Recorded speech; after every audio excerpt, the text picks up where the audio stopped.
తెలుగు రాష్ట్రాల్లోని pharmacy chain స్టోర్లలో యథేచ్ఛగా నిబంధనల ఉల్లంఘన జరుగుతున్నట్లు బిగ్ టీవీ నిఘాలో తేలింది. బడా కార్పొరేట్ కంపెనీలు ఫార్మసిస్టులు లేకుండానే మెడికల్ షాపులు నిర్వహిస్తున్నాయి. విద్యార్థులు వేలకు వేలు ఫీజులు కట్టి ఫార్మసీ చదువుతుంటే కార్పొరేట్ కంపెనీలు మాత్రం వారికి ఉద్యోగాలు ఇవ్వడం లేదు. ఫార్మసిస్టులు అవసరం లేకపోతే ఫార్మసీ చదవాల్సిన అవసరం ఏంటి అని విద్యార్థులు ప్రశ్నిస్తున్నారు.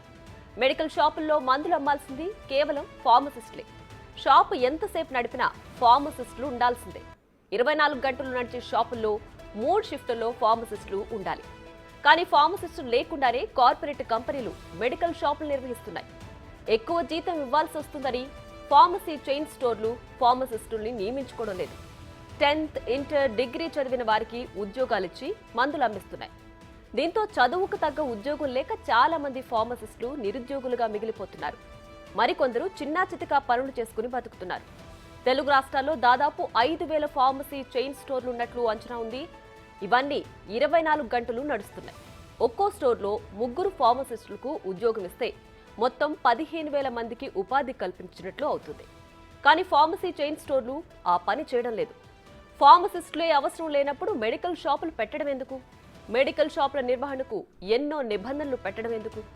నిత్య అవసరాల్లా కిరాణా షాపుల్లోనే మందులు అమ్మేయొచ్చు కదా అనే ప్రశ్నలు వినిపిస్తున్నాయి.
రైట్గా దీనిపై మరింత అనాలిసిస్ అందించేందుకు మా associate input editor Ganesh live లో అందించడానికి సిద్ధంగా ఉన్నారు.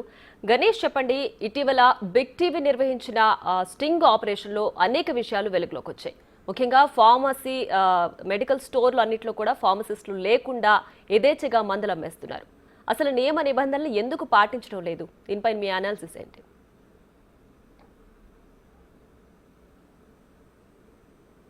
ఒక విమానం కావచ్చు, లేకపోతే మిగతా ఏదైనా వాహనం కావచ్చు, దానికి డ్రైవరో పైలటో లేకుండా దాన్ని నిర్వహిస్తే ఎంత డేంజర్ సిచ్యువేషన్ జరుగుతుందో అలాంటి పరిస్థితులు ఇప్పుడు మనకి ఈ మెడికల్కి సంబంధించిన షాపులో కూడా నడుస్తుంది. ఫార్మసిస్టులు లేకుండా వీళ్ళు నిర్వహిస్తున్న పరిస్థితి చూస్తుంటే ఆందోళన కలిగిస్తుంది. ఎందుకంటే దాదాపు మెడిప్లస్లో మనం బిగ్ టీవీ ఒక పూర్తి స్థాయిలో అంటే 2 తెలుగు రాష్ట్రాల్లో కూడా మనం క్షేత్రస్థాయిలో వాళ్ళు ఏ విధంగా ఫార్మసిస్టులు లేకుండా నిర్వహిస్తున్నారనేది మనం స్ట్రింగ్ ఆపరేషన్లో నిరూపించాం. మరోవైపు అన్ని చోట్ల కూడా హైదరాబాద్తో పాటు తెలుగు రాష్ట్రాల్లో అనేక చోట్ల వాళ్ళకి స్ట్రింగ్ నిర్వహించిన తర్వాత డైరెక్ట్గా వెళ్ళి వాళ్ళతో మాట్లాడినప్పుడు కూడా వాళ్ళు ఎక్కడ అటు ఫార్మసిస్టులు లేరనేది మనకి స్పష్టమైంది. అనేక చోట్ల ఫార్మసిస్టు కావాలనేది మెడిప్లస్ స్టోర్స్ దగ్గర మనకి ఆ బోర్డులు పెట్టిన పరిస్థితి కనిపిస్తుంది. టోటల్గా అనేక చోట్ల అంటే మనం చిన్న మెడికల్ షాపులను పక్కన పెడితే ఏదైతే కార్పొరేట్ స్టైల్లో నడుపుతున్న అపోలో కావచ్చు, లేకపోతే మెడిప్లస్ కావచ్చు, ఇలాంటి స్టోర్స్లో ఫార్మసిస్టులు చాలా చోట్ల ఉండట్లేదు. ప్రధానంగా మెడిప్లస్కి సంబంధించిన చోట్ల చూస్తుంటే చాలా చోట్ల అంటే మెజారిటీ సంఖ్యలో మనకి ఈ ఫార్మసిస్టులు కనిపించట్లేదు. ఫార్మసిస్టులు లేకుండా ఎందుకు నిర్వహిస్తున్నారని చూస్తే ఖచ్చితంగా ఇది ఒక వ్యాపారంగా చూడడం వల్ల మాత్రమే దీన్ని ఇలా చేస్తున్నారని మనకు స్పష్టమవుతుంది. ఎందుకంటే టోటల్గా ఈ స్టోర్స్ మెడిప్లస్ కావచ్చు, మిగతా ఈ కార్పొరేట్ స్టైల్లో నడుస్తున్నవి ఆంధ్రప్రదేశ్ రాష్ట్రంలోన తెలంగాణ రాష్ట్రంలో రెండు చూస్తే దాదాపు 5,000కు పైగా ఇటువంటి స్టోర్స్ ఉన్నాయి. అంటే చిన్న చితక మామూలు స్టోర్స్ అంటే ఇండివిజువల్గా నడిపే మెడికల్ షాపులు కాకుండా కార్పొరేట్ స్టైల్లో ఒక చైన్ లింక్గా నడిపే షాపులు తీసుకుంటే దాదాపుగా ఇవి 5,000కు పైగా మనకి కనిపిస్తున్నాయి. ఈ 5,000 స్టోర్స్లో కూడా 24/7 చాలా వరకు 16 గంటలు మినిమం నిర్వహిస్తున్నారు. చాలా చోట్ల 24 గంటల పాటు ఈ స్టోర్స్ ప్రజలకు అందుబాటులో ఉండేలాగా తీసుకొస్తున్నామని చెప్తున్నారు. ఇలాంటి స్టోర్స్లోన ఒక్క ఫార్మసిస్ట్ కూడా లేకుండా అంటే నిబంధనలు ఏం చెప్తున్నాయంటే ఖచ్చితంగా ఏ డ్యూటీలో ఉన్నా సరే అంటే వాళ్ళు అసిస్టెంట్గా 10th క్లాస్ వాళ్ళని పెట్టుకోవచ్చు, ఇంటర్మీడియట్ వాళ్ళని పెట్టుకోవచ్చు, లేకపోతే ఏమీ చదువు లేకుండా ఉన్న వాళ్ళని పెట్టుకున్న అభ్యంతరం లేదు. కానీ ఆ డ్యూటీలోన ఆ ఫార్మసీ స్టోర్లోన 3 షిఫ్ట్లు ఉంటే 3 షిఫ్ట్లో కూడా ఖచ్చితంగా ఆ వ్యాపారం జరుగుతున్న సమయంలో ఖచ్చితంగా ఫార్మసిస్ట్ ఉండాల్సిందే అనేది నిబంధనలు చెప్తున్నాయి. ఈ విధంగా చూస్తే మనకు దాదాపుగా 15,000 మంది ఫార్మసిస్టులు ఈ తెలుగు రాష్ట్రాలకు సంబంధించిన మనకున్న ఈ 5,000 స్టోర్స్లో కూడా ఈ కార్పొరేట్ చైన్ లింక్స్ నడుస్తున్న వాటిలో కేవలం ఉండాల్సిన అవసరం ఉంది. అంటే 15,000 మంది ఉండాల్సిన అవసరం చోట వీళ్ళు మిగతా చోట్ల కేవలం అంటే 10th క్లాస్ లేకపోతే ఇంటర్మీడియట్ చదువుకున్న వాళ్ళని తీసుకొచ్చి కేవలం వీళ్ళకి తక్కువ జీతాలు ఇవ్వడం వల్ల, ఎందుకంటే ఒక ఫార్మసిస్ట్ ఉన్నాడంటే వాడికి మినిమం వేతనం ఇవ్వాల్సిన అవసరం ఉంది. ఎందుకంటే వాళ్ళు ఎంఫార్మసీ బీఫార్మసీ చేసిన తర్వాత వాళ్ళు అంతా దాన్ని పూర్తి చేసి వస్తారు కాబట్టి డిగ్రీ చేసిన క్వాలిఫికేషన్ ప్రకారం. మరోవైపు ఏదైతే చట్ట ప్రకారం నిబంధనలు ఉన్నాయో నిబంధనల ప్రకారం వాళ్ళకి వేతనాలు చెల్లించాల్సిన అవసరం ఉంది. కాబట్టి దీన్ని తప్పించుకోవడం కోసం కేవలం అక్కడ వాళ్ళు లాభాపేక్షతో ఆలోచించి మాత్రమే ఈ విధంగా వాళ్ళని 10th క్లాస్ కావచ్చు, ఇంటర్మీడియట్ కావచ్చు, వీళ్ళందరినీ ఇక్కడ పెట్టుకునే పరిస్థితి కనిపిస్తుంది. వీళ్ళందరూ కూడా ఫార్మసిస్ట్ ఉద్యోగం ఇస్తే మినిమం 15,000 రూపాయలు వీళ్ళకి ఇవ్వాల్సింది. ఎందుకంటే మనకి ల్యాబ్ యాక్ట్ ప్రకారం మినిమం 15,000 రూపాయలు ఇవ్వాల్సింది. ఆ తర్వాత వాళ్ళ క్వాలిఫికేషన్, మిగతా వాళ్ళ అనుభవం, తర్వాత ఇలాగ అనేక రూపాయల వాళ్ళకి జీతాలు నిర్ణయించాల్సిన అవసరం ఉంటుంది. కానీ కేవలం వీళ్ళందరికీ అంటే ఆ క్వాలిఫైడ్ ఏదైతే ఉన్నారో ఫార్మసిస్టులు వాళ్ళకి క్వాలిఫైడ్ వాళ్ళకి జీతాలు ఇవ్వాల్సిన అవసరం ఉంది. కాబట్టి కేవలం ఈ 10th క్లాసు ఇంటర్మీడియట్ వాళ్ళతో దీన్ని భర్తీ చేస్తున్న పరిస్థితి కనిపిస్తోంది. ఇలాగా అనేక రూపాల్లో మనకి వీళ్ళంతా చేస్తున్నారు. అలాగని ఫార్మసిస్టులు లేకుండా ఎందుకు నిర్వహిస్తున్నారంటే ఫార్మసిస్టులు లేకుండా నిర్వహించాల్సిన అవసరం ఉందా? ఇప్పుడు చాలా వరకు మనం అనేక సెక్టార్లో చూస్తుంటాం. దానికి సంబంధించిన ట్రైనింగ్ పొందిన వాళ్ళు, నిష్ణాతులు, లేకపోతే డిగ్రీ పూర్తి చేసిన వాళ్ళు లేకుండా ఉండడం వల్ల చాలా వరకు ఆ కొరతను తీర్చడం కోసం అన్క్వాలిఫైడ్ని తీసుకొచ్చి మనకు నిర్వహించాల్సిన అవసరం ఉంటుంది. కానీ అలాంటి కొరత ఎక్కడ కూడా ఫార్మసీలో మనకు కనిపించడం లేదు. 2 తెలుగు రాష్ట్రాల్లో కూడా బీఫార్మసీ కావచ్చు, ఎంఫార్మసీ కావచ్చు, మరోవైపు ఫామ్ డి కావచ్చు, ఇలాగ అనేక కోర్సులోనే అనేక కాలేజీలోనే ఒక తెలుగు రాష్ట్రాల్లో మనం చూసుకుంటే తెలంగాణ రాష్ట్రంలో 150 కాలేజీలు ఫార్మసీ కాలేజీలు నడుస్తున్నాయి. అదే ఆంధ్రప్రదేశ్ రాష్ట్రంలో తీసుకుంటే 170 కాలేజీలు ఫార్మసీ కాలేజీలు నడుస్తున్నాయి. దేశవ్యాప్తంగా ఉండే గణాంకాలను మనం తీసుకుంటే టోటల్గా 3,500 కాలేజీలు ఉన్నాయనేది మనకి స్పష్టంగా మనకి వెబ్సైట్లో పెట్టిన ఏదైతే బీఫార్మసీ అసోసియేషన్స్ కావచ్చు, లేకపోతే ప్రభుత్వం కావచ్చు, వీళ్ళు పెట్టిన లెక్కల ప్రకారం 3,500 కాలేజీలు మనకు కనిపిస్తున్నాయి. అంటే వీళ్ళు ప్రతి కాలేజీలో యావరేజ్ను మనం తీసుకుంటే ఒక 100 మందిని విద్యార్థులు తీసుకుంటే తెలుగు రాష్ట్రాలని మనం పరిగణలోకి తీసుకొని మాట్లాడుకుంటే తెలుగు రాష్ట్రాల్లో ప్రతి ఏటా కూడా అంటే 4 ఏళ్ల కోర్సు ఇది మనకి బీఫార్మసీ సంబంధించి కనిపిస్తుంది. అలా కాకుండా మనం ఫామ్ డి లాంటి కోర్సులు చేయాలంటే 6 ఏళ్ల పాటు చేయాల్సిన అవసరం ఉంది. ఈ కోర్సులు కానీ చేయాల్సిన అవసరం ఉన్నప్పుడు ఇక్కడ చూసుకుంటే తెలంగాణ రాష్ట్రంలో మినిమం కాలేజీకి ఉన్న 150 కాలేజీలో 100 మంది విద్యార్థులు మనం ప్రతి ఏటా బయటకు వస్తున్నట్టు అంచనా వేసిన 15,000 మంది విద్యార్థులు అంటే బీఫార్మసీ పూర్తి చేసిన వాళ్ళు బయటకు వస్తున్నారు కాలేజీల నుంచి. అలాగే ఆంధ్రప్రదేశ్ రాష్ట్రానికి తీసుకుంటే అక్కడ 170 కాలేజీలు ఉన్నాయి. ప్రతి కాలేజీలో 100 మంది ఉత్తీర్ణులయ్యి బయటకు వచ్చారనుకుంటే ప్రతి ఏడాది కలుపుకుంటే దాదాపు 17,000 మంది మనకి ప్రతి ఏడాది కూడా ఈ బీఫార్మసీ కానీ మిగతా క్వాలిఫికేషన్ పూర్తయిన వాళ్ళు బయటకు వస్తున్నారు. అంటే ఒక్క తెలుగు రాష్ట్రాలనే చూస్తుంటే 22,000 మందికి పైగా విద్యార్థులు పూర్తి క్వాలిఫికేషన్తో బీఫార్మసీ కావచ్చు, ఎంఫార్మసీ కావచ్చు, ఇలాగా అయితే ఫామ్ డి కావచ్చు, ఇలాంటి పూర్తి చేసిన వాళ్ళు విద్యార్థులు బయటకు వస్తున్నారు. మరి వీళ్ళందరూ నిరుద్యోగులుగానే బయట తిరుగుతున్నారు. ఎందుకంటే ఉన్న రిక్వైర్మెంట్ ఉన్న షాపుల్లో రిక్వైర్మెంట్ చేయాలంటేనే కష్టం అనుకున్న పరిస్థితుల్లోన చాలా వరకు ఏ విధంగా చేయాలి అంటే వీళ్ళని ఉన్న వాటి చోట కార్పొరేట్ సెక్టర్లోనే భర్తీ చేయకపోతే మిగతా మెడికల్ షాపుల్లోన కొంత నిబంధనలు ఉల్లంఘించినా చూసి చూడనట్లు పోతున్నా ఒక చైన్ లింక్ గానో కార్పొరేట్ సెక్టర్గా నడుస్తున్న దాదాపు 5,000కు పైగా ఉండే ఈ కార్పొరేట్ సెక్టర్లో మెడిప్లస్ కావచ్చు, లేకపోతే అపోలో కావచ్చు, ఇలాంటి అనేక స్టోర్స్లో జరుగుతున్న ఏదైతే నిబంధనల ఉల్లంఘన ఉందో దీనివల్ల విద్యార్థులు ఏదైతే బీఫార్మసీ కానీ ఎంఫార్మసీ కానీ పూర్తి చేసిన విద్యార్థులు పూర్తిగా నష్టపోతున్నారు. వాళ్ళకు ఉపాధి లేకుండా ఉంటున్నారు. మనం ఈ మధ్యకాలంలో సోషల్ మీడియాలో ఒక ట్రెండింగ్ చూస్తే ఎంఫార్మసీ దోశ అనేది ఒక సెంటర్ నడుపుతున్న ఒక విద్యార్థిని అత్యంతగా మనకి ఒక ట్రెండింగ్లో కనిపించింది. అంటే ఎంఫార్మసీ పూర్తి చేసిన ఆవిడకి ఎక్కడ ఉపాధి లేకపోవడంతో దోశ సెంటర్ పెట్టుకుని దాని దోశ సెంటర్ పేరునే ఎంఫార్మసీ దోశ సెంటర్గా పెట్టింది.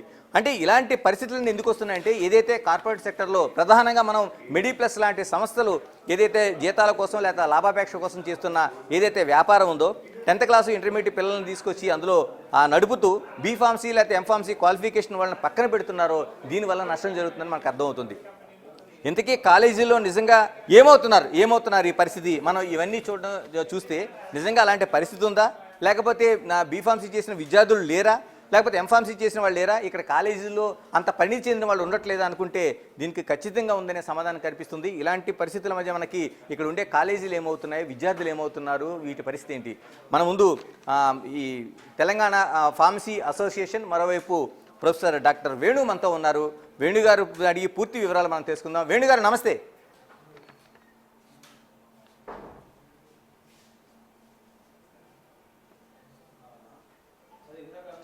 వేణు గారు, నా వాయిస్ వినిపిస్తుందా మీకు?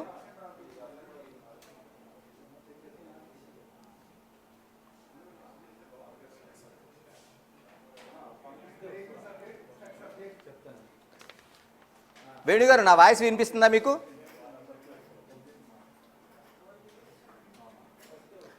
ఓకే, మనకి చిన్న టెక్నికల్ ప్రాబ్లం వచ్చినట్టుంది. వేణు గారు ఉంచే ముందు మనకు ఉండే డీటెయిల్స్ని మనం ఒకసారి చూద్దాం. అంటే టోటల్గా ఇలాంటి కాలేజీల్లో అంటే ఇన్ని కాలేజీలు దేశవ్యాప్తంగా 3500 కాలేజీల నుంచి విద్యార్థులు రావాలంటే యావరేజ్ని మనం కనీసం మనం ఒక 100 మంది విద్యార్థుల్ని ఎంఫార్మసీ కానీ బీఫార్మసీ కానీ తీసుకుంటే దాదాపు 3,50,000 మంది విద్యార్థులు ప్రతి ఏటా ఈ భారతదేశంలోనే ఉండే ఫార్మసీ కాలేజీల నుంచి బీఫార్మసీ కావచ్చు లేకపోతే ఎంఫార్మసీ కావచ్చు ఇలాంటి కాలేజీల నుంచి బయటకు వచ్చే పరిస్థితి ఉంటే వీళ్ళందరూ రోడ్లపైన నిరుద్యోగులుగా తిరుగుతున్నారు. క్వాలిఫికేషన్ ఉండి ఆ సర్టిఫికేట్లని ఎవరికో చోట అప్పగించి ఎంతో కొంత తీసుకొని అంటే చాలా వరకు బీఫార్మసీ కావచ్చు ఎంఫార్మసీ కావచ్చు ఆ సర్టిఫికేట్లని ఈ వ్యాపారస్తులు కానిస్తే ఒక 10,000 నుంచి 15,000 రూపాయలు వాళ్ళు నెలకి ఒక ఆదాయం చూపించే పరిస్థితి ఉంది. ఇలాంటి చాలా వరకు సంవత్సరాలకు సంబంధించి అగ్రిమెంట్లు చేసుకుంటూ వాళ్ళ సర్టిఫికేట్లని మెడికల్ షాపుల్లోనే లేకపోతే ఇలా ఫార్మసీ సెంటర్లోనే పెట్టుకుని నడుపుతున్న పరిస్థితి కనిపిస్తుంది. ఇంత దయనీయ స్థితి నడుస్తుంటే ఇంత పెద్ద ఎత్తున అంటే ఈ కాలేజీలకు సంబంధించి ఇంతమంది విద్యార్థులు ప్రతి ఏటా బయటకు వస్తుంటే దాదాపు 3,50,000 మంది భారతదేశంలోనే ఇండియాలోనే బయటకు వస్తుంటే బీఫార్మసీ కానీ ఎంఫార్మసీ విద్యార్థులు, మరోవైపు తెలుగు రాష్ట్రాల్లో 22,000 మంది విద్యార్థులు ప్రతి ఏటా బయటికి వస్తుంటే క్వాలిఫైడ్ అయిన విద్యార్థులు వీళ్ళందరికీ ఉపాధి ఏ విధంగా ఉంటుంది, ఉపాధి ఏ విధంగా దక్కుతుంది అనేది మనం చూడాల్సిన అవసరం అయితే కనిపిస్తుంది. అంటే చాలా వరకు అంటే తెలంగాణ రాష్ట్రంలో మెడికల్ షాపులు అనేవి పుట్టగొడుగులా మనకు కనిపిస్తున్నాయి. ఈ పుట్టగొడుగులా కనిపిస్తున్న షాపులున్న ఏ విధంగా నిబంధనలు ఉండాలి, దీంతోపాటు ఒక ఏదైతే మద్యం షాపులు లాంటి బెల్ట్ షాపుల్లాగా మనకి ఇవి కూడా నడుస్తున్న పరిస్థితి అయితే కనిపిస్తుంది.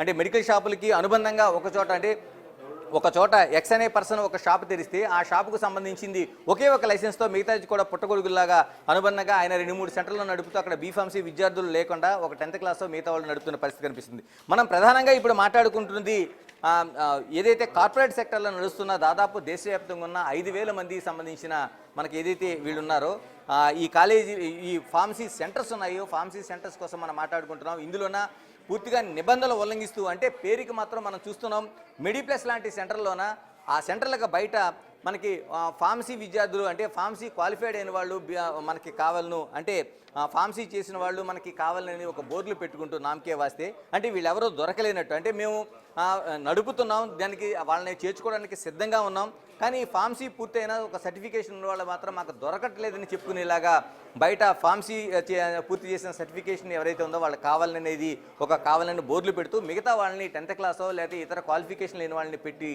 మెడిప్లస్ లాంటి సంస్థలు నడుపుతున్న దాన్ని బిగ్ టీవీ తన గ్రౌండ్ లెవెల్ స్టింగ్ ఆపరేషన్ ద్వారా పూర్తి స్థాయిలో మనకి బయటికి తీసుకొచ్చింది. ఇంతకీ అంటే దీనంతటి మరి ఇంతమంది ఫార్మసిస్టులు వస్తుంటే బయటికి ఇంతమంది ఫార్మసీ నుంచి దాదాపు తెలుగు రాష్ట్రాల్లోనే 22,000 మందికి పైగా ఫార్మసిస్టులు బీఫార్మసీ కావచ్చు మిగతా కావచ్చు బయటకు వస్తుంటే వీళ్ళందరూ ఏమవుతున్నారు మరి వీళ్ళకి ఎంతగా దొరకకుండా ఏమవుతుంది అంటే వాళ్ళకి కనీస వేతనాలు లేకపోతే ప్రభుత్వం నిర్ణయించిన వేతనాలు లేకపోతే లేబర్ డిపార్ట్మెంట్ చెప్పిన వేతనాలు ఇవ్వాల్సిన అవసరం ఉంటుంది. రెండోది దాదాపు 4 ఏళ్ల పాటు అంటే ఒక ఏదైతే డాక్టర్ వృత్తి ఏ విధంగా ఉంటుందో ఫార్మసీలో కూడా మనకి దీన్ని బీఫార్మసీ కూడా పూర్తి చేయాల్సిన అవసరం ఉంది. కాబట్టి 4 ఏళ్ల పాటు చదువుకున్న విద్యార్థులు వాళ్ళ అర్హత తగ్గట్టుగా వాళ్ళ క్వాలిఫికేషన్ తగ్గట్టుగా జీతాలు వేతనాలు డిమాండ్ చేస్తారు. కాబట్టి ఆ డిమాండ్కి అనుకూలంగానే దీన్ని చేయాల్సిన అవసరం ఉందనేది వాళ్ళు భావించి దీన్ని ఎగ్గొట్టడం కోసం కేవలం దీన్ని వ్యాపార దృష్టిలో చూడడం కోసం మాత్రమే దీన్ని చూస్తున్నారు. ఇది కాకుండా ఇంకో డేంజర్ సిచ్యువేషన్ మనకు కనిపిస్తుంది. ఎందుకంటే ఫార్మసీలో ఉన్న వాళ్ళకి ఏ మందు ఎప్పుడు ఇవ్వాలి ఆ డాక్టర్ చదివిన ప్రిస్క్రిప్షన్ పూర్తిగా చదివి దాన్ని ఏ విధంగా ఇవ్వాల్సిన అవసరం ఉంది నిజంగా ఆ డాక్టర్ ఒక్కొక్కసారి ఇచ్చిన మందు ఏదైతే ఆ ఫార్ములా కావచ్చు ఆ డ్రగ్ కావచ్చు ఆ కంపెనీ కాకుండా మరో కంపెనీ ఉన్నప్పుడు దాన్ని ఎలా కన్విన్స్ చేయాలి, అదే ఫార్ములా ఉన్నది అదే డ్రగ్ ఉన్నదాన్ని తీసుకొచ్చి ఆ పేషెంట్ కావచ్చు పేషెంట్ తాలూకు వాళ్ళు వచ్చినప్పుడు దాన్ని ఏ విధంగా ఇవ్వాలనేది ఓన్లీ బీఫార్మసీ కానీ ఎంఫార్మసీ చదువుకున్న వాళ్ళకి ఆ క్వాలిఫికేషన్తో వస్తుంది. ఎందుకంటే ఏ చిన్నది అంటే మనకి 0.25 mg ఇవ్వాల్సిన చోట 0.5 mg ఇస్తే ఖచ్చితంగా ఒక డేంజర్ అవుతుంది. కాబట్టి దాన్ని కుదరదు. కాబట్టి అలాగా ఖచ్చితంగా క్వాలిఫైడ్ ఉండాల్సింది. ఇలాగ లేకపోవడంలో జరుగుతున్న ప్రమాదాలు అనేక ఉన్నాయి. కొందరు ఈ ప్రమాదాన్ని గుర్తించకుండా ఉంటుంది. అంటే ఇప్పుడు ఏదైతే ఈ కార్పొరేట్ సెక్టర్లో నడుస్తున్న షాపుల్లోన వీళ్ళు ఎందుకు ఈ విధంగా ఫార్మసీ వాళ్ళని పెట్టకుండా నడుపుతున్నారు అనే దానికి వాళ్ళ దగ్గర మాకు కొరత ఉందంటున్నారు. నిజంగా అంత కొరత ఉందా? ఏ విధమైన కొరత ఉంది? మనకి ఫార్మసీ అసోసియేషన్ కావచ్చు తెలంగాణ సంబంధించిన ప్రొఫెసర్ డాక్టర్ వేణు మనతో ఉన్నారు లైన్లోన. ఫోన్ లైన్లో వేణుగారు ఉన్నారు. వేణుగారు నమస్తే.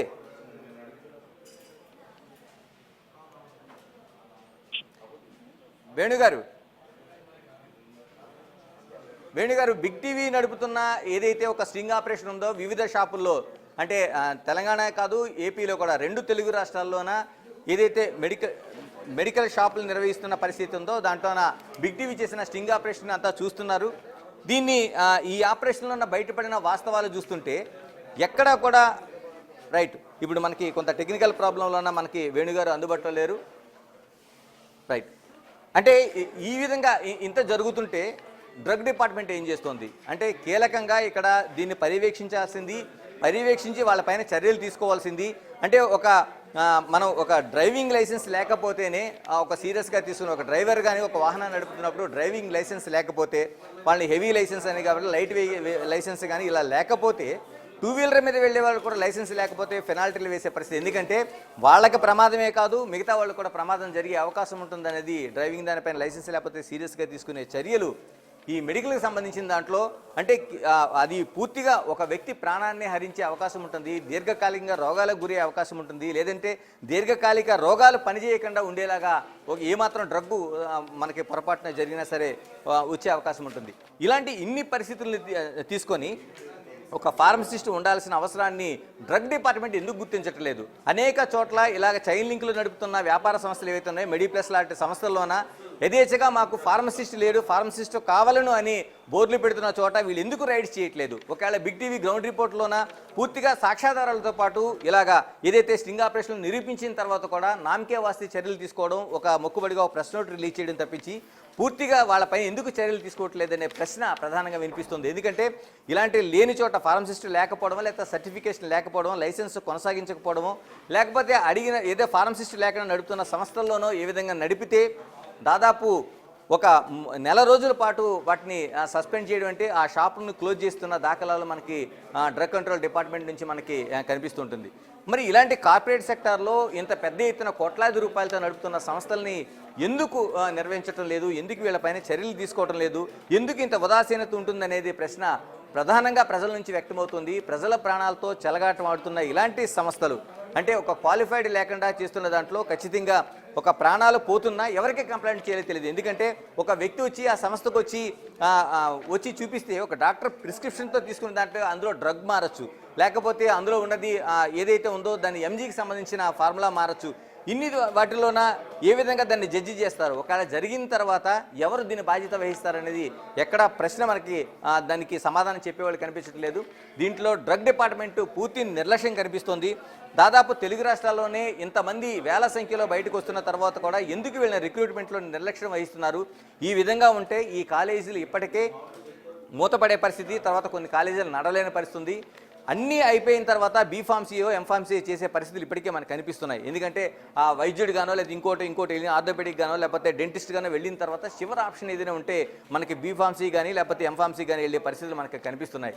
ఇలాంటి పరిస్థితులు ఎందుకు వస్తున్నాయంటే ఉపాధి లేకపోవడం అనేది మనం ప్రధానంగా గుర్తించాల్సిన అవసరం ఉంది. ఇప్పటికైనా ఈ కార్పొరేట్ సంస్థలపైన ఏదైతే చైన్ లింక్లో నడుపుతున్నా దాదాపు తెలుగు రాష్ట్రాల్లోనే 4,500 నుంచి 5,000 వరకు నడుస్తున్న ఈ కార్పొరేట్ మెడిప్లస్ లాంటి సంస్థలు ఏవైతే ఉన్నాయో వీటిలో ఖచ్చితంగా క్వాలిఫైడ్ వాళ్ళని మనకి నిర్వహించాల్సిన అవసరం ఉంది. కాబట్టి ఖచ్చితంగా దీనిపైన చర్యలు తీసుకుంటే తప్ప ప్రజల ప్రాణాలకు ఎక్కడా కూడా మనకి ఒక బాధ్యతగా వీళ్ళంతా వ్యవహరించే అవకాశం ఎక్కడ మనకి కనిపించడం లేదు. Right Ganesh, thanks for the analysis.